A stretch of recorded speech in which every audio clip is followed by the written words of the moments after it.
The front door clicked shut. Silence hit me immediately. Usually, my 9-year-old daughter Anna would be hammering down the hallway, but the house was completely dead. I dropped my heavy duffel bag. A massive offshore storm had forced our oil rig to evacuate 3 days early. The empty living room felt completely wrong. On the kitchen island sat a single piece of paper. A dealership receipt. A $60,000 down payment for a brand new luxury SUV. The primary buyer was my husband, Kelvin. The co-signer was a woman named Valerie. I pulled out my phone and dialed his number. He answered with an annoyed sigh. He told me he sent Anna away to a summer discipline camp. He claimed my offshore work schedule made me a ghost, that my daughter needed strict structure, and warned me not to make a scene. Then the line went dead. He hung up. He had absolutely no idea he just signed his own federal prison sentence. My name is Althea. I am 34 years old, and I work as a mechanic on a deep-water oil rig in the Gulf of Mexico. I spend 6 months out of the year breathing in salt and diesel, hauling 50-pound steel pipes just to keep a roof over our heads. I married Kelvin because I believed he was my safe harbor. I trusted him to be the supportive stay-at-home husband holding the fort while I worked. I was dead wrong. My jaw locked tight. I dropped my heavy bags right there in the hallway. I pulled my laptop out of my backpack and flipped it open on the kitchen island, right next to that dealership receipt. One click into our joint credit portal, and the whole ugly truth flashed across the screen in glaring red numbers. He maxed out my entire credit line. He drained my hard work to cover the down payment for that luxury car. A small, rational part of my brain told me to call the bank. I ignored it. It was the next line item that made the breath catch in my throat. A $50 charge at a gas station. 2 hours south, they were heading straight into the deep South Texas brush country. That area is nothing but miles of cracked dirt, scorpions, and limestone, and sitting right in the middle of that wasteland is the Oasis Survival Camp. It is a notorious rock quarry masquerading as a religious discipline program for troubled youth. A 9-year-old girl has absolutely no business being out there. The heat index today was over 100 degrees. Anna sleeps with a nightlight. She loves drawing and painting. Why would he drag her to a punishing labor camp? I slammed the laptop shut. I grabbed my truck keys off the hook. I marched out the front door, leaving the house wide open, and threw myself into the driver's seat. My heavy diesel engine roared to life. I slammed my work boot onto the gas pedal. The speedometer climbed. 70. 80. 90. My tires tore up the asphalt as I merged onto the highway heading south. The air conditioning blasted against my face. My hands gripped the steering wheel so hard my knuckles turned pure white. He thought he could just discard my daughter and enjoy his new car.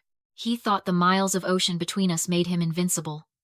He was about to find out exactly what happens when you corner a mother who fights sea storms for a living. The highway stretched out into the South Texas brush country like a cracked gray ribbon. Heat waves distorted the horizon, making the dead mesquite trees look like they were twisting in the sun. Every mile marker ticking by hammered a single, brutal question into my skull. Why would a grown man drag a little girl into this wasteland? To understand the sheer magnitude of this betrayal, you have to understand the sweat that paid for that $60,000 SUV. For the last 3 years, my life existed in bursts of pure physical hell. When you work a deep-water rig, you don't just clock in. You survive. I spend 12 hours a shift, hauling 50-pound steel drill pipes across deck plates slick with rain, grease, and ocean spray. When the rig sirens wail for a blowout drill at 2 in the morning, your bones rattle.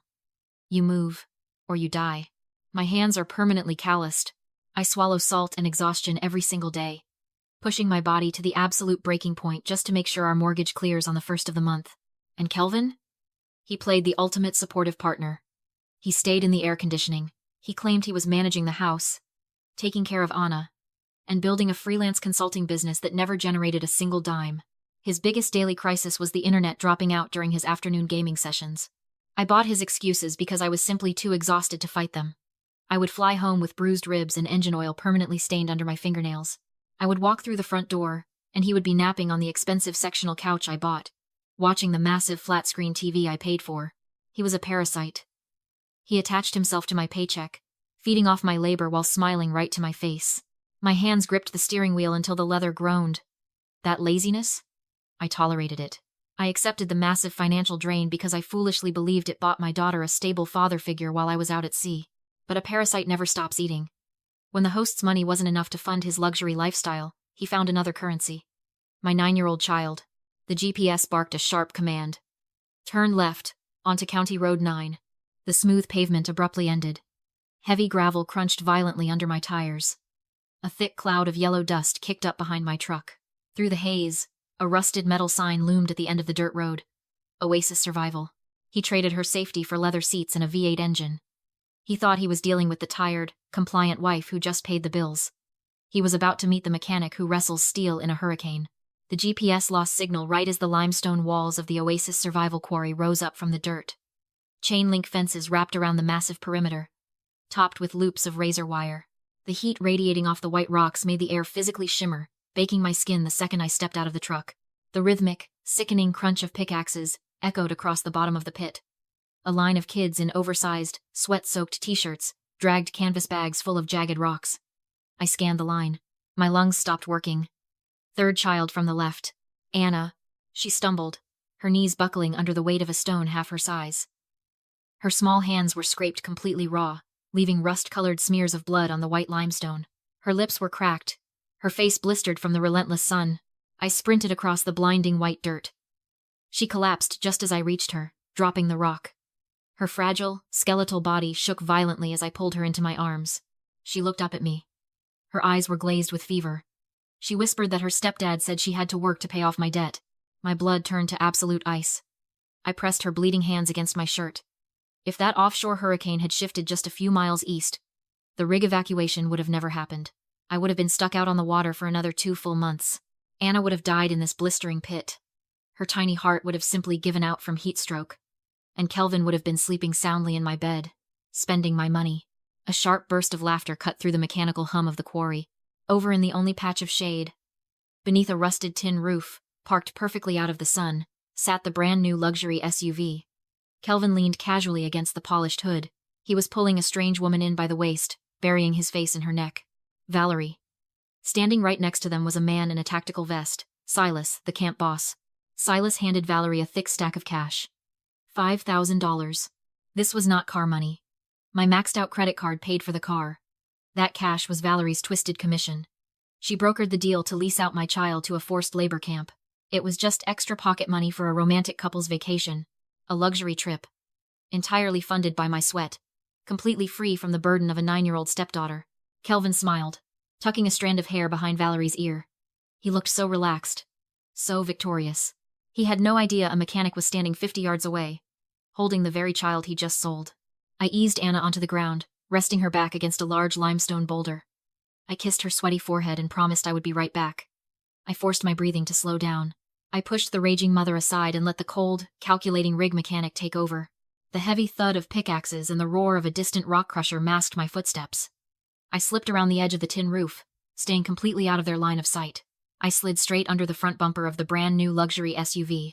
10 seconds.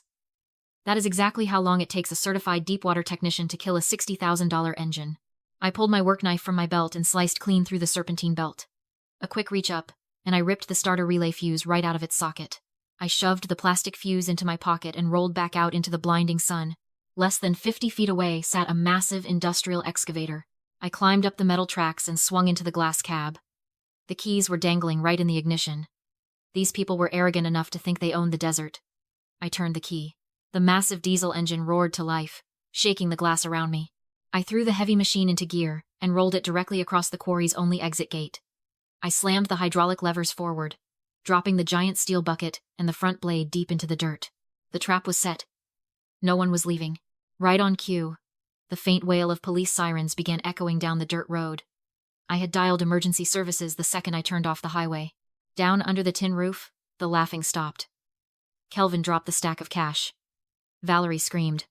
They scrambled into the new SUV and slammed the doors. Through the windshield, I watched Kelvin twist the ignition key with sheer panic. Click. Click. Click.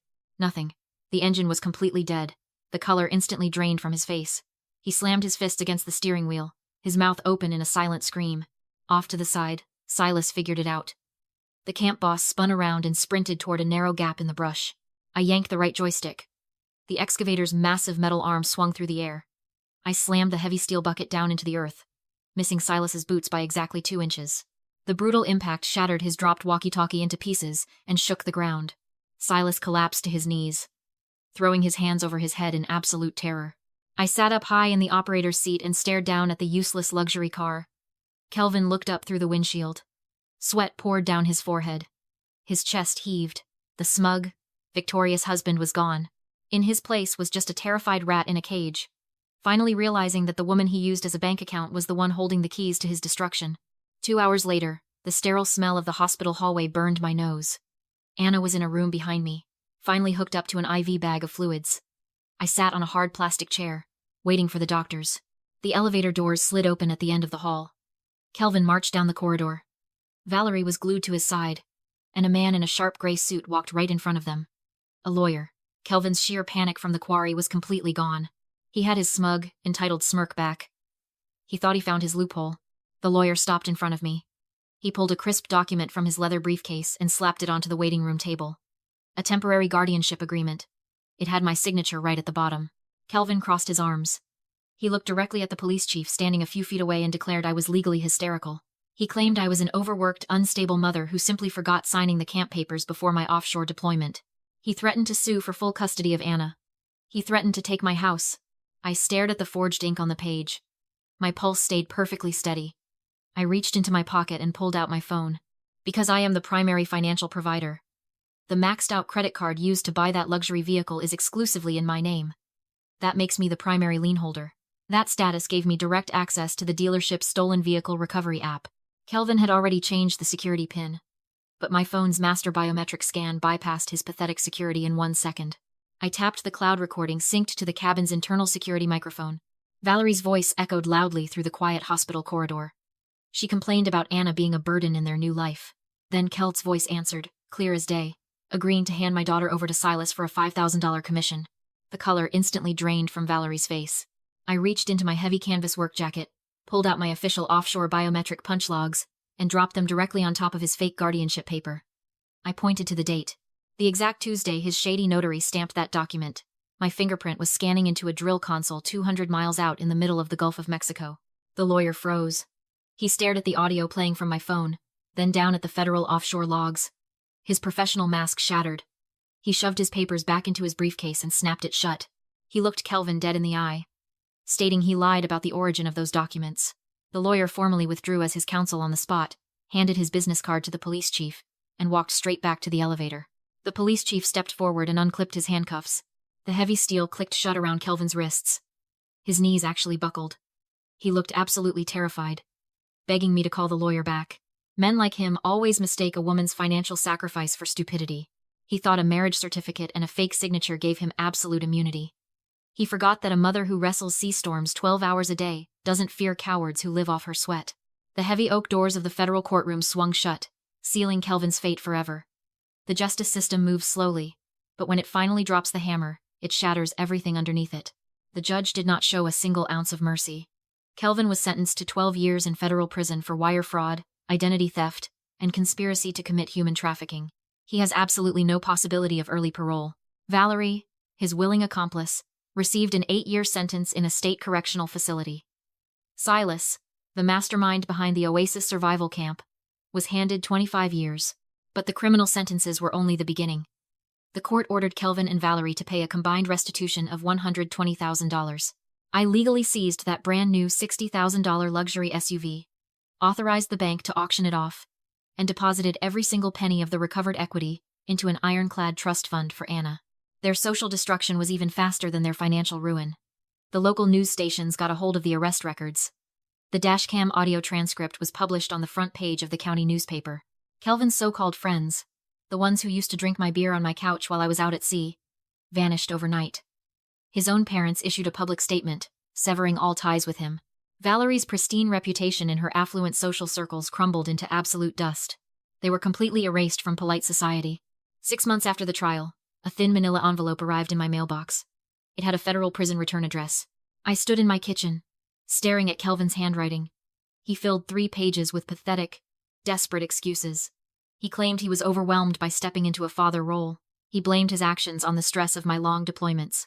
He actually wrote the words, "I am still your husband, and I know you still have a good heart." He was fishing for a lifeline. He wanted to spark anger, pity, or any emotional reaction that proved he still existed in my mind. I read the final sentence, folded the cheap paper neatly in half, and dropped it straight into the kitchen trash can right on top of the wet coffee grounds. I tied the garbage bag shut, carried it out to the curb, and walked back inside to cook dinner. My pulse never spiked, my hands never shook. Complete, absolute indifference is the ultimate weapon against a narcissist. He was nothing but a ghost. My house is entirely different now. The suffocating tension is gone. When I walk through the front door, the air is light, warm, and safe. I resigned from my deepwater rig position and took a land-based management job at the port. I take a massive pay cut, but I sleep in my own bed every single night. Anna is thriving. The blisters and calluses on her small hands healed months ago. Her therapist helped her navigate the nightmares, turning her fear into resilience. Last week, she picked up her paintbrushes again. She painted a massive, bright yellow sunflower directly over a dark, gray background. We are not alone anymore. When I needed to move our furniture to a new, smaller house closer to the coast, my offshore rig crew showed up in the driveway. 6 massive, grease-stained mechanics spent their entire weekend painting Anna's new bedroom, assembling furniture, and grilling burgers in the backyard. Blood does not make you family. Loyalty, protection, and showing up when the storm hits, that is what makes a family. I want you to listen to me very carefully. Parasites like Kelvin do not wear warning labels. They camouflage themselves as supportive partners. They offer empty smiles while silently calculating exactly how much of your life they can consume. They weaponize the absence of the primary provider, mistaking your financial sacrifice for sheer stupidity. They believe that because you are exhausted, you are weak. I learned 3 brutal life rules in the middle of that blistering desert, and I want you to burn them into your memory. Rule number 1. Cruelty in the name of discipline is just a predator's disguise. Never trust anyone who insists your child needs to be broken to be fixed. Genuine guidance builds a child up. Anyone demanding strict, isolated punishment is simply creating a smokescreen for their own toxic abuse. Rule number 2. Financial boundaries are not petty. They are literal lifesavers. Do not ever apologize for controlling the money you bleed for. Keeping your name on the accounts, maintaining digital lien holder control, and securing your assets is not an act of selfishness. It is the armor that protects your children when you cannot physically be in the room. Rule number 3. True motherhood isn't just warmth and tears. It is cold, calculated logic, capable of destroying anyone who threatens your child. Society expects mothers to cry and beg when their children are in danger. Refuse that expectation. Be the mechanic, cut the belts, pull the fuses, trap the predators in their own cages, and let the law bury them. Take a hard look at the person sleeping next to you. Look at the people spending your money and living under your roof. If you didn't come home tomorrow, would they protect your child? Or would they sell them out the second it became convenient? Never outsource your parental instincts. If your gut tells you something is wrong, kick the door down and demand the truth. Share this story. Send it to the single mother working double shifts, or the father traveling for weeks at a time. Your vigilance today might be the exact warning that saves a child tomorrow.